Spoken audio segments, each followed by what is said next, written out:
Herkese merhabalar. Çiçeğin tariflerine hoş geldiniz. Bugün sizlerle kabarmalara doyamayan hamuru ile yumuşacık mayalı poğaça tarifi hazırlıyoruz. Bu nefis poğaça tarifine geçmeden kanalıma abone olursanız çok sevinirim. İlk olarak mayalı poğaça hamuru nasıl yapılır onunla başlıyoruz. Bunun için 1 paket yaş maya, 1 paket kuru maya ve 2 yemek kaşığı toz şekeri yoğurma kabının içerisine alıyorum.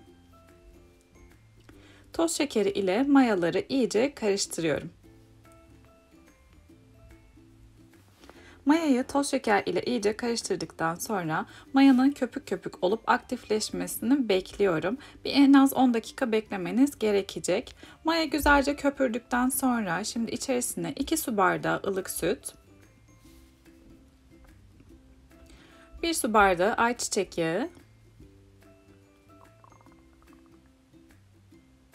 ve 2 yumurta akını ekliyorum. Şimdi sıvı malzemeleri spatula ile güzelce karıştırıyorum.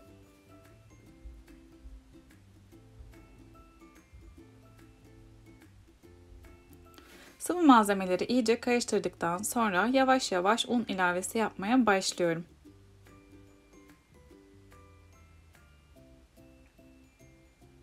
Unun bir kısmını ekledikten sonra bu şekilde spatula ile karıştırarak hamuru hazırlamaya başlıyorum. Hamuru yoğururken böyle spatula ile karıştırarak hazırlarsanız eğer mayası çok daha güzel bir şekilde aktifleşiyor ve hamurun mayalanması kolaylaşıyor. Pişerken de çok daha puf puf ve çok güzel bir mayalı poğaça hazırlamış oluyorsunuz. Güzel bir püf noktası bu. Siz de böyle hazırlarsanız eğer poğaçalarınız yumuşacık olacaktır.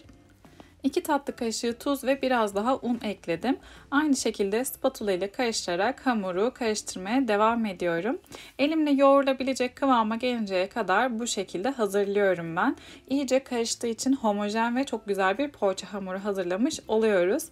Eğer mayalı poğaça hamurlarını bu şekilde hazırlarsanız inanın çok daha güzel puf puf olacaklar.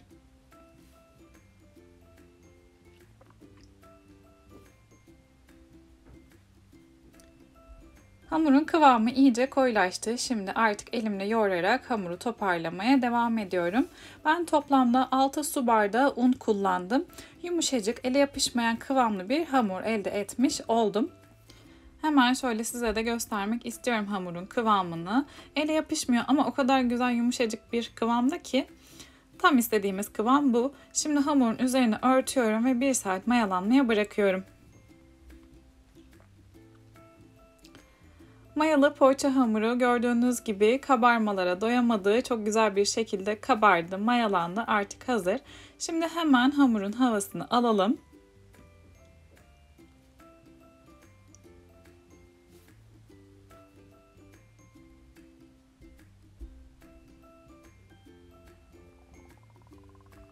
Mayalı poğaçanın hamurunu şimdi tezgaha alıyorum.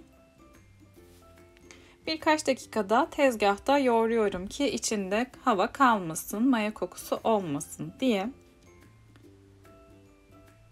Şimdi hemen hızlıca rulo şekline getirdim ve hamuru öncelikle ortadan 2'ye bölüyorum. Verdiğim bu ölçülerle 2 tepsi mayalı poğaça hazırlayacağız. Şimdi bir parçasını tekrar rulo haline getiriyorum ve bunu da 12 eşit parçaya ayırarak hazırlıyorum.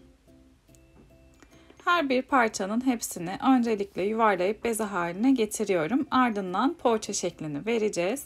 İstediğiniz poğaça şeklini vererek hazırlayabileceğiniz çok güzel bir hamur aslında bu.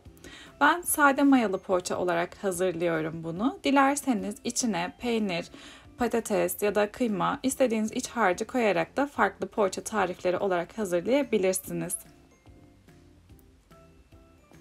Hemen poğaçanın nasıl şeklini verdiğimi tekrar göstermek istiyorum. Elimle böyle biraz genişlettikten sonra 2'ye katlıyorum ve bu şekilde tırnak izi yapıyorum. Ve böylece pişerken pastane poğaçası gibi olacak. Eğer istemezseniz sadece 2'ye katlayıp o şekilde de yapabilirsiniz. Ama o zaman görüntüsü anne poğaçası gibi oluyor. Ben ikisini de yaptım. İkisini de size göstereceğim. Eğer tarifimi buraya kadar izlediyseniz yorumlara çiçek emojisi bırakırsanız çok sevinirim. Ayrıca yayınlayacağım yeni tariflerden anında haberdar olmak için kanalıma abone olup bildirim zilini açabilirsiniz. Poğaçaların hepsini hazırladıktan sonra bir 15-20 dakikada tepsi mayasına gelmesi için beklettim. İyice güzelce kabardılar ve puf puf oldular. Siz de mutlaka o şekilde bekletin. Şimdi poğaçaların üzerinden 2 yumurta sarısına 1 yemek kaşığı sıvı yağ sürdüm, karıştırdım ve onları hepsine sürüyorum. Hazırlamış olduğum mayalı poğaçaları önceden ısıtılmış 180 derecelik fırında kızarıncaya kadar pişmeye gönderiyorum. Gördüğünüz gibi ilk tepsi pişti, güzelce kızardı. Pastane poğaçası diyebileceğim poğaçalarım artık hazır. Görüntüleri de aynı pastane poğaçası, tadı da öyle. İkinci tepsi de şöyle göstereyim. Alt tarafta onun da pişmeye devam ediyor. Puf puf kabardılar gördüğünüz gibi ve artık ikinci tepsi de kızardı. O da hazır. Hazırlayabileceğiniz en kolay poğaça tariflerinden bir tanesi. Eğer mayalı poğaça nasıl yapılır diyorsanız, sade poğaça nasıl yapılır diyorsanız, mayalı poğaça tarifi arıyorsanız bu bayatlamayan mayalı poğaça tarifimi mutlaka denemelisiniz. Gördüğünüz gibi yumuşacık bir poğaça oluyor. Yumuş yumuş bayatlamayan poğaça denemek isteyenler bu tarifi mutlaka denesin diyorum. Eğer hazırlamış olduğum bu bayatlamayan poğaça tarifini beğendiyseniz videoyu beğenmeyi ve denerseniz denedikten sonraki yorumlarınızı benimle paylaşmayı lütfen unutmayın. Yeni tariflerde görüşmek dileğiyle. Hoşça kalın.